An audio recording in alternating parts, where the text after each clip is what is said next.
Les maths avec Monsieur Roll.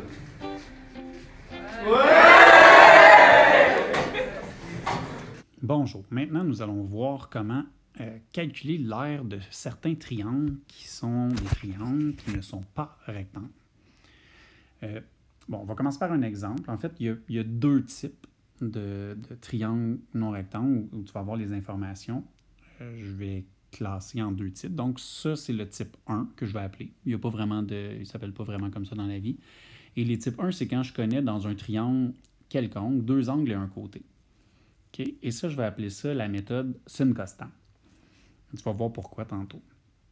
En fait, allons-y avec un exemple. Donc, trouve l'aire du triangle ABC si j'ai le triangle ABC qui est là.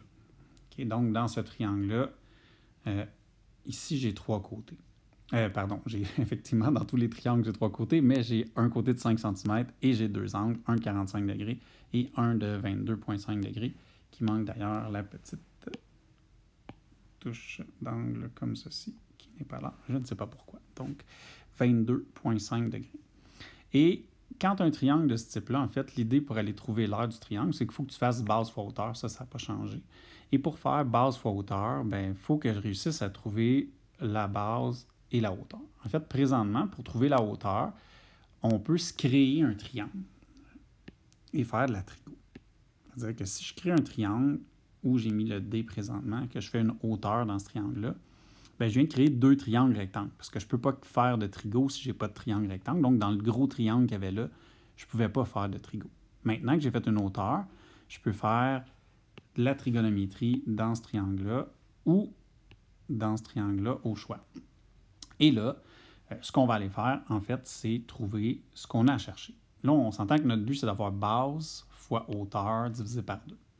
Pour trouver la hauteur, tu as l'angle qui est ici, c'est l'opposé, et je connais l'hypoténuse. Fait que dans tes rapports trigonométriques, opposé, hypoténuse, c'est le rapport hip-hop de la gang. Hein? J'espère que tu as pogné. Et à cause de ça, donc avec un sinus, je peux aller trouver la hauteur. J'aurais pu aussi dire, je vais trouver ce morceau-là. Si je trouve ce morceau-là ici, ça, c'est l'adjacent de l'angle de 45 degrés. Et j'ai l'hypoténuse, donc adjacent et hypoténuse. Je peux faire un cosinus et venir trouver le côté AD. Fait que sinus, cosinus. Et dans l'autre triangle, celui-là, une fois que je vais avoir trouvé la hauteur qui est ici, donc si j'ai trouvé la hauteur, je peux venir faire opposé par rapport au 22 degrés. Il manque ce morceau-là de la base et ça, c'est l'adjacent. Opposé, adjacent, c'est le tangente qui va venir compléter ça. Et donc, je t'ai mis en couleur le sinus qu'on va faire en premier, le cosinus qu'on va faire en deuxième. En fait, il n'y a pas vraiment d'ordre entre le sinus et le cosinus. L'important, c'est de faire le sinus avant de faire la tangente. Et finalement, le tangente. Donc, on va aller faire ça ici. Ça, c'est les cas où j'ai deux angles, un côté. Très important, j'ai oublié de le mentionner, dans ce triangle-là, il n'y a pas d'angle droit ici. S'il n'y a pas d'angle droit, ça veut dire que dans le gros triangle, tu ne peux pas faire de rapport trigonométrique. En fait, je l'ai dit tantôt, mais juste que ça soit certain. Autre chose que je n'ai pas mentionné, celle-ci, c'est que ça ici, des fois, tu vas avoir l'impression que ça coupe cette partie-là en deux, comme si c'était une bisectrice. Ce n'est pas une bisectrice, à moins que ce triangle-là, ici, soit un triangle isocèle. Là, tu vas remarquer, mon dessin nous fait croire qu'il est isocèle, mais on s'entend que 22,5 degrés, c'est beaucoup plus petit que 45 degrés. Fait que mon dessin, il n'est pas à l'échelle. Il est mal fait. Mettons, mon 45 degrés devrait plus ressembler à ceci. Le vrai triangle devrait plus être comme ça. Okay? Et là, c'était fait exprès pour te porter à confusion, pour te faire penser que c'est une bisectrice. Mais même quand les deux angles qui sont ici sont près l'un de l'autre, ça ne coupe pas en deux. Donc, c'est vraiment la hauteur du triangle. On va aller faire notre sinus. Donc, ici, pour trouver la hauteur, c'est un sinus. Et je sais que sinus, c'est opposé sur hypoténuse. Je remplace mes valeurs. Donc, sinus de 45 degrés, je suis dans ce triangle-là. Opposé, c'est mesure de BD sur l'hypoténuse qui est 5. Et là, pour calculer mesure de BD, je vais faire x5 de chaque côté. Et une fois qu'on a ceci, je vais calculer mesure de BD. Bon, là, dans ces triangles-là, on va se servir des mesures. Donc, pour être précis, on va essayer de garder en mémoire ce qu'on a trouvé. Donc, ici, je vais aller placer ça dans ma mémoire A sur ma calculatrice. Si tu as la calculatrice qu'on utilise, c'est STO Ensuite, tu pèses sur la touche A et ça va s'enregistrer dans la mémoire A. Et quand on va vouloir aller le rechercher tantôt, ça va être RCL pour Recall. Et là, on va aller rechercher ce qu'on a mis dans la mémoire A. Bref, là, j'ai 3,54. Je vais l'écrire à peu près égal, mais je vais garder en mémoire pour utiliser la valeur plus précise de ce que j'ai. Ensuite de ça, on va aller trouver la deuxième mesure. C'est-à-dire c'est une partie de la base, donc celle qui est orange ici. Et pour ce faire, je t'ai dit, on va faire un cosinus. Donc, je vais aller faire adjacent sur hypoténuse. Mon adjacent, c'est la mesure de AD. Bon, la mesure de AD, si cos de 45 est égal à la mesure de AD sur 5, je peux faire fois 5 de chaque côté. Et ça va me donner que la mesure de AD aussi est 3,54 cm. On va revenir à ce triangle-là. On s'entend, le triangle qu'on vient de créer ici, c'est un triangle avec un angle droit.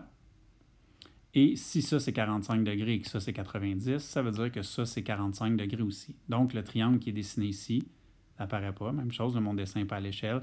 C'est un triangle isocèle et ce côté-là et ce côté-là ont la même mesure. Donc, j'aurais pu juste le déduire dans ce cas-là. Il faut observer dans chacun des triangles. Donc, quelqu'un qui aurait écrit ceci aurait parfaitement compris. Donc, on aurait pu déduire la mesure et dire que c'était aussi 3,54 cm approximativement. Une fois qu'on a fait ça, on va aller trouver la mesure de cette partie-là. Et là, il faut faire un tangente. Et le tangente, il faut se servir de ceci. Tu vas remarquer c'est 22,5 degrés. Donc, cet angle-là n'est pas le même du tout. Ce n'est pas un triangle isocèle, même s'il y a de l'air au look. Présentement, il ressemble beaucoup à l'autre, puisque mon triangle n'est pas bien formé. Et ce que ça va faire pour trouver l'autre partie de la base, c'est que je vais aller faire un tangente avec l'opposé. Et l'opposé, comme on vient de le montrer, c'était 3,54 cm. Là, quand le variable est au dénominateur, bien, toi, ton but, c'est de multiplier par cette variable-là de chaque côté. Donc, je fais fois mesure de CD des deux côtés. Et ça va donner la prochaine ligne qui est mesure de CD de fois tan de 22,5. Et de l'autre côté, bien, mesure de CD et mesure de CD s'annulent. Et donc, il reste 3,54. Une fois que ça, c'est fait, puis là, j'ai le 3,54, ça veut dire que tu peux diviser par tan de 22,5. Et donc, une fois divisé par tan de 22,5, ça donne ceci. Là, quand je vais être rendu à calculer, parce que je ne sais pas si tu as remarqué, mais depuis que j'ai remplacé ma mesure, ce n'est pas exact, parce que cette valeur-là qu'on a calculée avant, elle était approximative. Mais là, je peux aller rechercher ma mémoire de calculatrice, c'est-à-dire faire RCLA, et ça va prendre 3,54. Et là, je peux diviser par tan de 22,5, et ça va donner cette valeur-là qui va être plus précise. Et celle-là, on va aller la placer dans une autre mémoire, la mémoire B, par exemple. Donc là, tu fais STO B avec le 8,54. Le but, c'est de garder notre précision. Et là, avec ça, ben, j'ai une partie de la base. En fait, j'ai la hauteur, j'ai une partie de la base et j'ai l'autre partie de la base. Et ce qui veut dire que je peux venir calculer l'aire de mon triangle. Donc, c'est ça le but au début, aller calculer l'aire du triangle. Et l'aire du triangle, on sait que c'est base fois hauteur divisé par 2. Et là, je vais remplacer par les nombres que j'ai trouvés. Ça, c'était la partie de gauche. Ça, c'était la partie de droite avec le 45 degrés. Et la hauteur, c'est 3,54. Donc, additionnant ensemble, ça fait la base au complet fois la hauteur divisé par 2.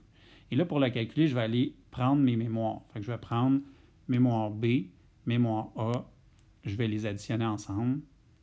Ensuite de ça, je vais multiplier par mémoire A et à la finale, je vais diviser par 2, ce qui fait que cette réponse-là, elle est plus précise que si juste garder les nombres arrondis. Ne pas oublier, ce sont des centimètres carrés. Donc ça, c'est le premier type. Et tu as remarqué, dans le premier type, je reviens au début, il y a une mesure de côté et deux angles. Tu es obligé de te tracer une hauteur pour couper le triangle pour pouvoir faire ça. Donc, deux angles et un côté. On s'entend que quand tu connais deux angles, tu connais tout le temps trois angles en passant. Fait que si tu connais lui et lui, tu connais aussi lui. L'idée, c'est que tu vas tout le temps pouvoir faire ta hauteur en quelque part à l'intérieur de ton triangle. Tu verras pourquoi je dis ça dans le type 2 qui sera dans le prochain vidéo.